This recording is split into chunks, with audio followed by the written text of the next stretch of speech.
अस्सलाम वालेकुम नाज़रीन, आप यूट्यूब चैनल देख रहे हैं। मैं इमरान खान हूँ। अख्तर मेंगल साहब की पार्टी ने एक प्रोग्राम किया कोयटा में, और वो उनके वालिद अता मेंगल साहब के हवाले से उनकी बरसी पे प्रोग्राम होता है, और कोयटा में ये प्रोग्राम था। उसके बाद एक खुदकुश धमाका हुआ है।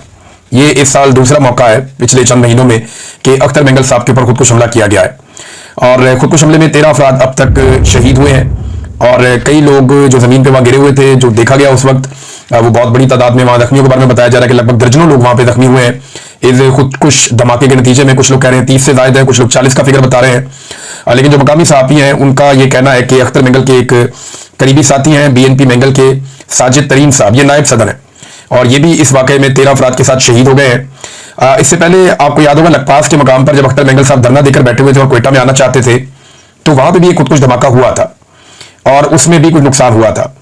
अब ये खुदकुश धमाका होना, इसके नतीजे में लोगों का शहीद होना, एक्चुअली अख्तर मेंगल साहब की लड़ाई तो इस वक्त रियासत के साथ है, लेकिन क्या इस मौके से कोई और फायदा उठाना चाहता है? ये एक बड़ा सवाल है जो मौजूद रहेगा जब तक कि गैर जानिबदाराना इंक्वायरी नहीं होती। पता नहीं चलता कि वो कौन है जो अख्तर मेंगल साहब को खुदकुश हमले में निशाना बनाना चाहता है। वहां पे अख्तर मेंगल साहब के अलावा महमूद अचकज़ई और दाऊद शाह काकड़, जो पाकिस्तान तहरीक इंसाफ के रहनुमा, ये लोग भी मौजूद थे, और इनके निकलते ही फौरी तौर पर कुछ लोग कहते हैं कि विदिन मिनट्स ये धमाका हुआ है। जैसे ही ये लोग निकले वैसे ही धमाका हो गया, और ज्यादा लोगों का ये कहना है कि इसमें मुमकिन तौर पे अख्तर मेंगल को टारगेट किया जाना था। खुशकिस्मती से वो भी महफूज रहे, महमूद खान अचकज़ई भी महफूज रहे, और दाऊद शाह काकड़ भी महफूज रहे। लेकिन ये बड़ा अनफॉर्चुनेट है कि 13 लोग इसमें शहीद हो गए। अब अख्तर मेंगल साहब ने क्या कहा इस दिन, ये मैं आपको बता दूं। डॉक्टर मारन बलूच को 3 MPO के तहत कैद किया हुआ है, और 4 माह से उन्हें रिमांड पर रखा हुआ है। क्या मुल्क 2 लाख करने वालों का कभी रिमांड दिया गया? क्या आइन तोड़ने वालों का रिमांड दिया गया? क्या मार्शल लॉ लगाने वालों का रिमांड दिया गया? ये तल्ख सवालात हैं जो अख्तर मेंगल साहब ने पूछे। उन्होंने कहा हमारी माओं और बहनों के सर से दुपट्टे उठाकर उन्हें पाबंदे सलासल किया जाता है। हमारे अकाबरीन इस धरती पर मौजूद नहीं है, इसलिए गीदड़ भी शेर बन गए हैं। आज सूबे के वारिस वो बने हैं वल्लाह जिनके घर से एक मुर्गी भी शहीद नहीं हुई। ये वो जो सूबे के अंदर जिनको हुकूमत बनाकर दी गई है, ये लोग तो जाली हुकूमत है और जाली किस्म के सियासतदान है। एस्टेब्लिशमेंट के कंधों के ऊपर बैठ के इन्होंने हमेशा इक़्तिदार हासिल किया है। संजरानी साहब आपको याद है एस्टेब्लिशमेंट के चेयरमैन सेनेट थे, फिर काकड़ साहब को बनाया गया बाकायदा वज़ीर आज़म निगरान, वो भी एस्टेब्लिशमेंट के आदमी है। अभी बुख्ती साहब जो है ये पुराने एस्टेब्लिशमेंट के आदमी है, और इस वक्त इनको बनाया गया वज़ीर आला बलूचिस्तान। इस बारे में बात कर रहे हैं। फिर अख्तर मेंगल साहब ने कहा कि आज जिसको जमहूरी दौर कहा जा रहा है, इसमें आप तकरीर करो तो आपके ऊपर FIR काट दी जाती है कि आपने रियासत मुखालिफ तकरीर की है। और भाई तुमने किस जानवर का नाम रियासत रखा हुआ है? काफी जज्बाती खिताब किया अख्तर मेंगल साहब ने, और उनके ऊपर फिर उसके बाद हमला हुआ, और उस हमले के नतीजे में जो है वो 13 लोग शहीद हुए। अब इस तरफ से तो कोई बात नहीं आ रही, लेकिन जो एस्टेब्लिशमेंट के जराए हैं या वो लोग जो एस्टेब्लिशमेंट से खबरें लेकर चलाते हैं, उन लोगों ने एक लाइन पकड़ ली, और वो ये कह रहे हैं कि अख्तर मेंगल पे 2 हमले हुए, अख्तर मेंगल क्यों नहीं मारे गए? अब वो ये कह रहे हैं कि जब क्योंकि अख्तर मेंगल नहीं मारे गए, तो वो इस तरह की बातें कर रहे हैं कि शायद ये अख्तर मेंगल की कोई साजिश है, या ये जानबूझ के हरकतें कर रहे हैं और बलूचिस्तान के हालात खराब करना चाहते हैं। और साथ उनका ये कहना है कि शायद लोग इनकी बात नहीं मान रहे, इसलिए अब ये इस किस्म की हरकतें कर रहे हैं। अब ये प्रोपेगेंडा करना ये और ज्यादा अफसोसनाक होता है। एक सूबा है जो रियासत कंट्रोल नहीं कर पा रही, रियासती इदारे मुकम्मल तौर पर नाकाम है, वहां पर जो जाली हुकूमत बनाई गई वो भी मुकम्मल तौर पर नाकाम है। आज बलूचिस्तान का कोई माई बाप नहीं, कोई पूछने वाला नहीं है। हाँ, वहां से सिर्फ मादनियात निकलती है, और वो मादनियात बगैर किसी तात्तुल के जाती हैं बाहर, सिर्फ उनका ख्याल रखा जाता है। इंसान की जिंदगी की वहां कोई कीमत नहीं है। जो ज़ायरीन जाते थे ईरान, वो नहीं जा सकते जमीनी रास्ते से, रास्ते बंद कर दिए गए। आप रात के वक्त वहां पे कहीं ट्रेवल नहीं कर सकते, दिन के वक्त भी आपने जाना तो सिक्योरिटी का आपका बंदोबस्त होना चाहिए।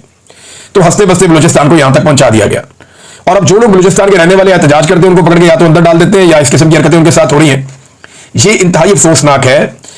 रियासती इदारों को और रियासत को यह सोचना पड़ेगा कि इस किस्म के कत्लो गारत गिरी से ना माजी में कभी फायदा हुआ है, ना अब किसी किस्म का कोई फायदा होने का इम्कान है।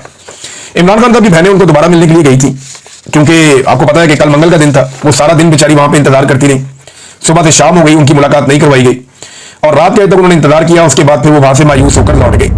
मुजामत की एक मिसाल कायम की है इमरान खान की बहनों ने। वहां अलीमा खान अकेली दीवार पर बैठी रही बहुत देर तक, कारकुन पहले आए, उन्होंने बहुत एहतजाज किया, लेकिन रात गए, फिर अलीमा खान वापस गई वहां से, जब उनकी मुलाकात नहीं करवाई गई। एक मुलाकात हुई है, इमरान खान साहब का एक ट्वीट भी बाहर आया बैरिस्टर गौर के जरिए। अब ये जो इमरान खान साहब का ट्वीट आया, इसके बारे में बेशतर लोग ये कहते हैं कि ये एडिटेड है, यानी जो इमरान खान साहब ने पिछले ट्वीट के अंदर एक रवैया अपनाया था उसका कुछ भी इसके अंदर नजर नहीं आ रहा। और उससे जो पिछला ट्वीट था वो क्योंकि एक और साहब गए थे मिलने के लिए, तो तब भी चीजें काफी गायब थी बीच में से। तो जिस दिन इमरान खान की बहनें मिलती है ना, उस दिन आती है असल खबर बाहर।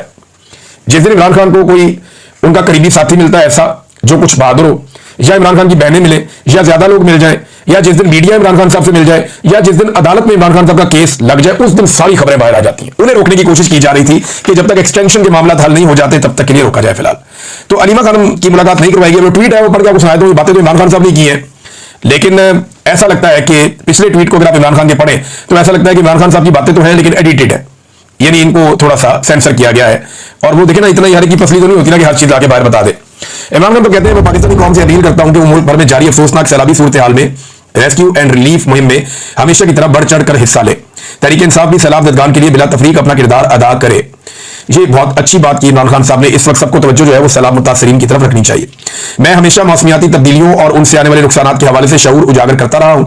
हमने पहले खैबर पख्तूनख्वा में बिलियन ट्री सुनामी शुरू करवाया और वफाकी हुकूमत में आकर 10 बिलियन ट्री सुनामी शुरू करवाया। इसके साथ मुतअद्दिद छोटे, दरमियाने और बड़े दर्जे के डैम्स और नेशनल पार्क समेत ऐसे अहम माहौलियाती हिफाजत के मंसूबे शुरू करवाए जो माहौलियाती तबाही में कमी का बाइस बने। दरख्त ही माहौलियात का तहफ़्फ़ुज़ कर सकते हैं। ऐसे मंसूबों पर तेजी से काम करना कौमी तरजीह होनी चाहिए।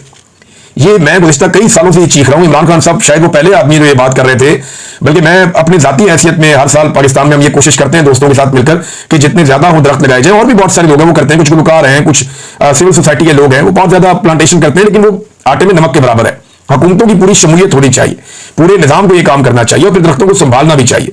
पाकिस्तान में यूरोप जैसा मौसम नहीं है कि बार बार बारिशें हो। आपको जो दरख्त लगाना है उसको आपको संभालना भी पड़ता है। कम से कम एक साल आपको उनका ख्याल रखना पड़ता है, या चंद महीने तो जरूर ख्याल रखना पड़ता है। फिर कटाई जो है वो बिल्कुल जीरो होनी चाहिए, दरख्तों की कटाई बंद करनी चाहिए। इमरान खान साहब ने कहा कि अफगानिस्तान में जल्जले से होने वाली हलाकतों और नुकसान पर दिल शदीद रंजीदा है।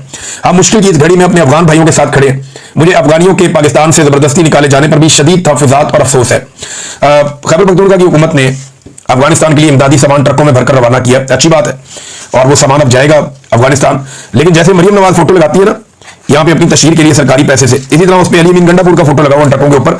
तो अगर इधर तनकीद होती है तो उधर भी होनी चाहिए। बात जो ठीक है वो ठीक है, और यहाँ पे सिर्फ हुकूमत खैबर पख्तूनख्वा वो करते जो तरीक़ाकार है तो वो बेहतर था। अगर अपने फोटो लगाने तो अपनी जाती पैसों से लगाओ। ये सरकारी पैसों से अपनी जाती तशहीर जो है वो ये नामुनासिब चीज है।